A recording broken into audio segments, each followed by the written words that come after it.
So I want to go over a video and just very educational about a raid on a group of white supremacists. But something that came out during the investigation is crucial for people to understand, particularly so, black people, you know, um, basically, they talk about there's a lot of propaganda, like where they say a black-brown coalition, different things. None of that really exists. Like, exceptions to rules don't change the rules. The reality on the ground is that they're bringing in a lot of these people from a lot of very anti-black groups. And these groups are extremely dangerous, particularly when they're putting them adjacent to your communities. They're selling you a dream about, these alliances that don't exist. But sometimes the truth comes out about what this is really all about, you see. And here in this report, I'm going to play some of this. You start to understand what this is really about. So I'm going to play a little bit of this right now.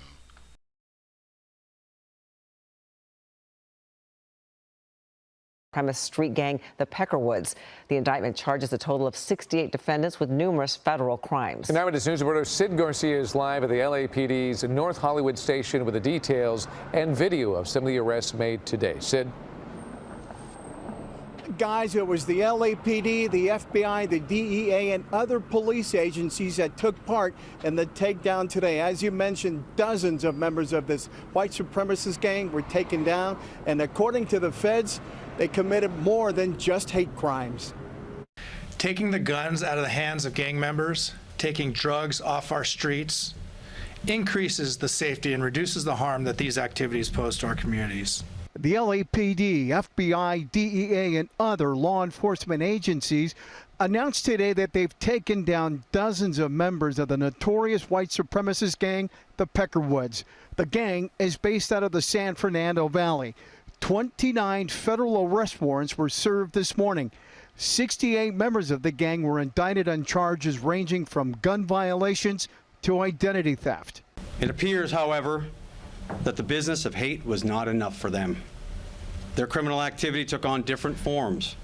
Driven by greed, as alleged today, they engaged in drug distribution, multiple fraud schemes, and firearms offenses. 42 of the 68 gang members indicted are now in custody. The remaining 26 are fugitives. The Peckerwoods, according to federal law enforcement, have aligned themselves with the Aryan Brotherhood and Mexican Mafia prison gangs. 2 of the 68 gang members indicted are now in custody. The remaining 26 are fugitives. The Peckerwoods, according to federal law enforcement, have aligned themselves with the Aryan Brotherhood and Mexican Mafia prison gangs.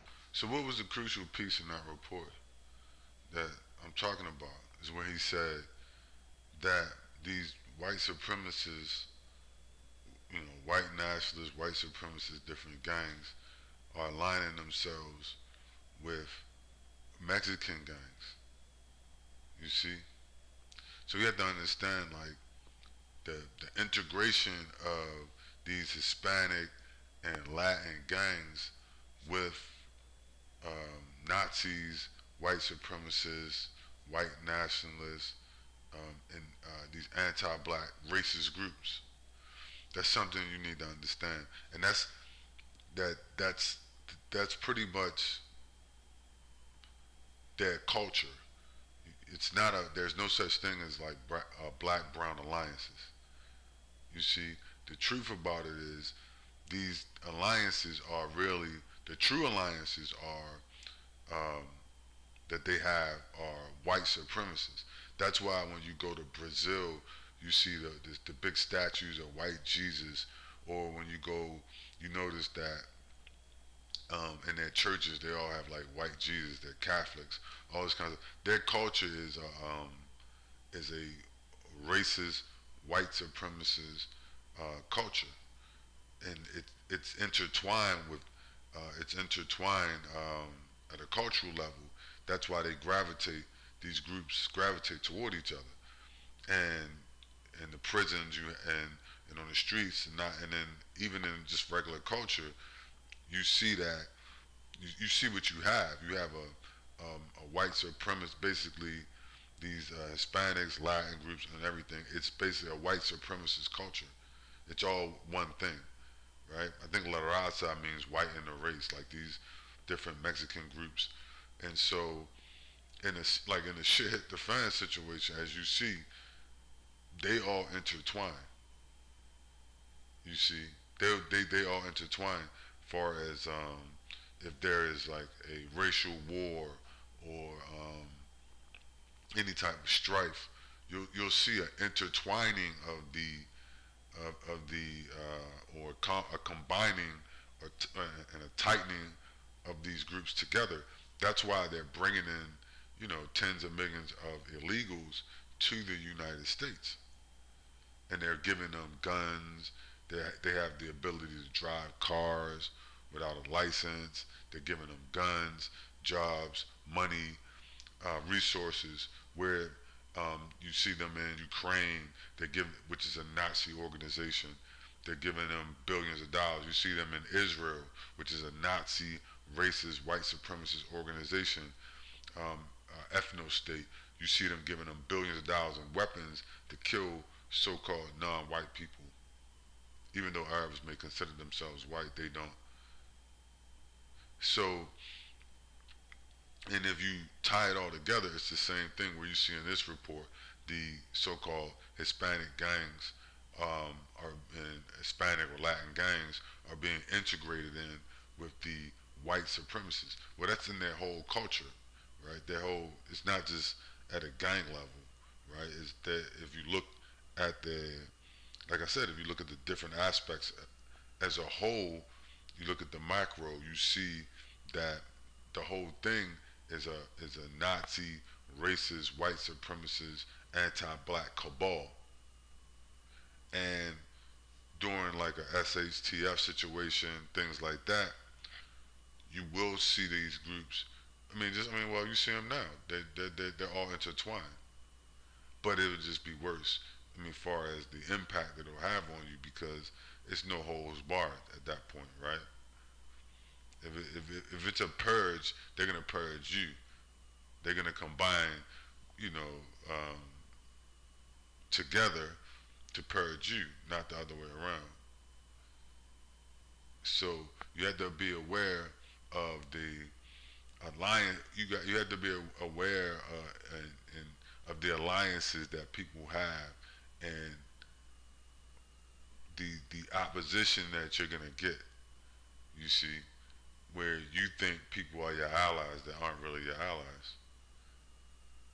And in this news report, they kind of outlined that. So I'm not gonna belabor the point, but I think it's obvious that you have to be careful.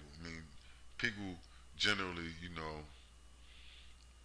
right now it's okay to be oblivious to certain underlying connections. If you're in an SHTF situation, you can't afford to be oblivious and think that you have allies that you don't. You see, like the people that you might go, deal with people right now, and they may be okay. But as things deteriorate, they're not going to be. I was at a gas station, and some Hispanic, Mexican, Latin, I don't know what he was. I wasn't bothering anyone. I was just trying to get gas. And I had been waiting in line for like an hour. He immediately pulled behind my car and began, when I tried to get gas, and tried to attack me. He was like, "Hey, what the fuck are you doing? You jumped in front of me." You know what I'm saying? I didn't jump in front of him, and he knows it, right? But he just targeted me because of my race. And he figured I was a chump, and he targeted me because of my race. Maybe he figured it was a lot of Mexicans at the gas station, so he had the upper hand, or a lot of Hispanics or white people, whatever. So he had the upper hand at the gas station, and that's how they're gonna feel in areas where maybe you're in California, Texas, Chicago, wherever you may be, and you have these groups, and they feel they see you in a tough situation, and they're not going to target their own people or white people. They're going to target you for mistreatment, you know, because that's what anti-black racists, that's what they do. So you're going to get, now they may target each other, but you're going to get targeted first, right? Like the guy, he picked me out, and he decided to try me, you know what I mean? I just let him know I wasn't having it. And it wouldn't have mattered, you know what I'm saying? It wouldn't have mattered how many of them it was, right? You know, that doesn't matter to me. You know what I mean? I mean, don't get me wrong. I'm gonna try to avoid any situation, but I'm not a coward. Like, if you think just because it's a few of you guys, you know, or you have the numbers that I'm gonna, you know, back down, you're probably, you know, if I feel like I'm gonna lose a fight, then I'm not going down by myself. You know, simple as that. And so, but you have to be aware, like when you're in situations, people are gonna be emboldened, right? When they think they have the advantage, the numbers, they're also gonna join with other groups that they feel like are hostile towards you, and you have to understand that, right? You think people that, you know, you think people are gonna be your allies, but they're not. And so when they tell you black brown alliances, they say different things to you, right? That you're in a Democratic Party with these diversity groups, these other groups and all that kind of stuff. And that shit is not true. These people are in opposition to you. You support them, they don't support you. It's only a one-way street. There's no two-way street going on. But anyway, that's all I got.